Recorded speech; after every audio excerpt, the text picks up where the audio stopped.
Sagutin niyo lang po, ha? Huwag kayo mahiya, para malaman natin yung mga 3 minutes na lang daw.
Bibig na lang po.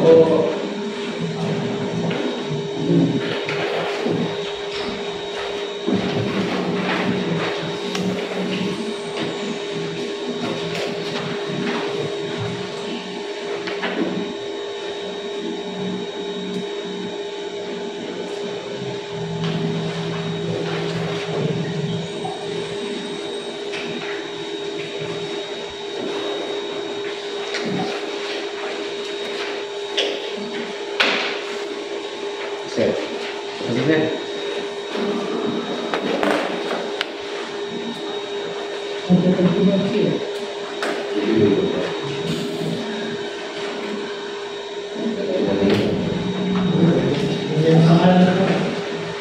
Lagyan mo na yung pangalan mo.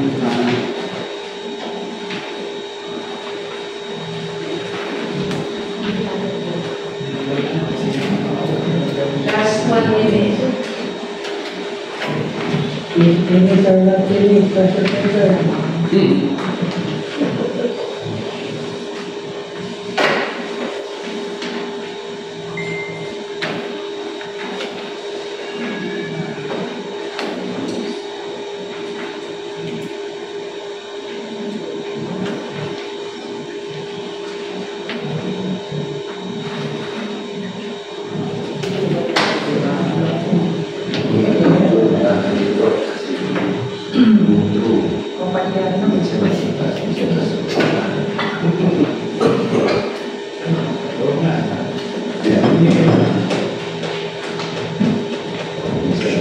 Okay na ba?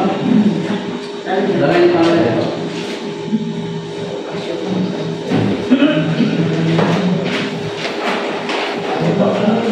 Ito si Rasa, ito corrector. Ito ang correct siya. Okay po. Exchange papers. Exchange papers. Ayaw ka pa, may nang correct. Oo, pagpalitin, ganun. Para tatlagyan yung corrected by, ha? Papalitan na lang. Lagyan na daw sa pangalan, tapos lagyan ng corrected copy.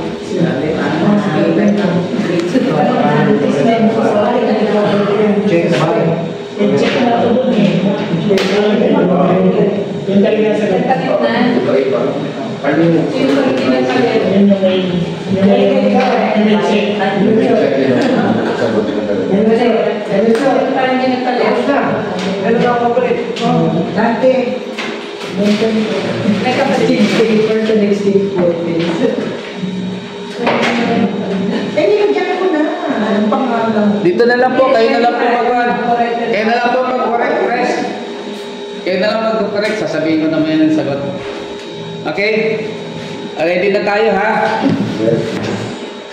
Yung number 1. Tama ho o mali? Tama. Tama o mali? Tama. Tama. Nakaisa na sila. Okay, number 2 po. Tama o mali? Mali. Sino yung misaging tama, itaas ang kamay? Sino yung mali? Kanina mali.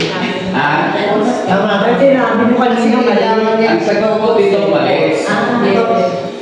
Mali po, bakit? Hindi ibig sabihin na ikaw ay nakatira lang sa barangay ay hindi ka ng One. Ang nakalagay po doon sa batas, kahit hindi po kayo nakatira sa barangay, pwede po kayong i-appoint na lupon. Basta kayo po nagtatrabaho sa isang opisina o pabrika na nasasakupan ng isang barangay. Di ba? Di ba? Kaya hindi yung sabi, kasi po may nangyari na po kasi nitong kaso po.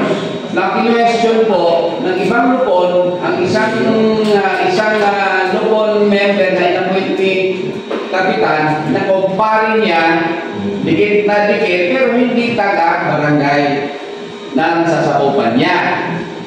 Kaya kinwestiyon ko ngayon ng mga lupon members dahil hindi naman lang kilala yun pero si kapitan ang nakakakilala. So ang nangyari po ay nag-complain ang mga lupon members without knowing na ang nakalagay pala doon sa batas na pwede palang mag-appoint ang kapitan kaya hindi siya residente ng barangay.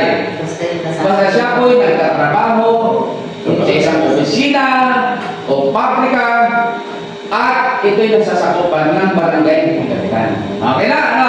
Okay. Dito tayo. Di ba? Nagkaroon na tayo kagad, ha? Ganda, ha? Okay. Number 3. Tama o mali? Tama. Wala na sa Wala na